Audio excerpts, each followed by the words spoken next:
Howdy folks, and welcome back to the garage. Update 2.7 has dropped and I've got some info here on a new map called Mirage. Mirage is set in an African coastline environment and has 3 distinct areas. Well, there's actually 4 areas, and the last one is very small, but will surely bring on a massive amount of controversy. We'll get to this spot in its turn. Mirage feels large and expansive, although I'm not sure. It's no bigger than any other of the larger maps. It also has some very cool new items as part of the scenery that I'm sure I haven't seen previously, and probably you haven't either, like these gates, gatehouses, and Willie's Jeeps. Mirage starts with each team having 2 spawn points north and south of each other, and the cap in the dead center of the map. And our first area of note on this map is OASIS.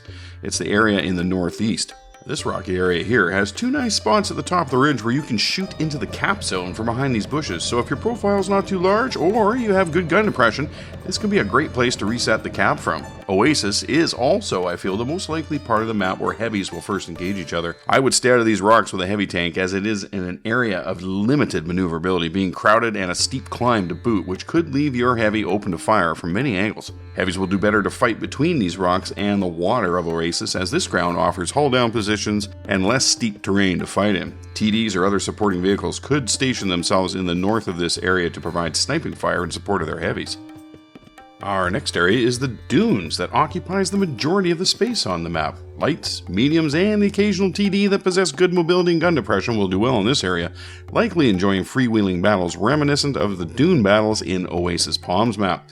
This area also contains the cap, which offers more cover than in some of the newer maps Wargaming has been introducing, but not much.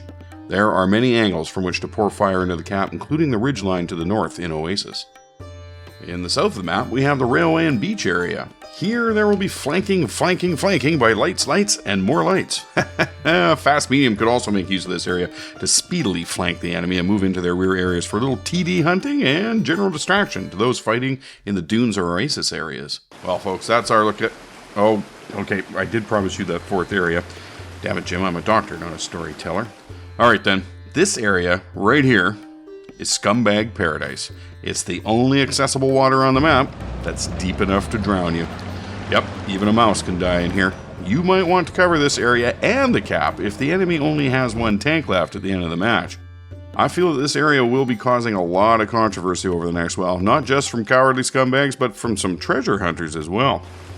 Well folks, that's my look at the new map Mirage in World of Tanks Blitz Update 2.7. Only time will tell if Wargaming got it right, but at first glance it looks pretty good to me. I think it's going to be a fun map to play.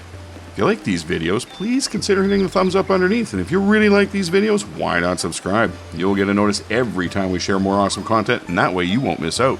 Thanks for stopping by, folks, and I'll catch you next time.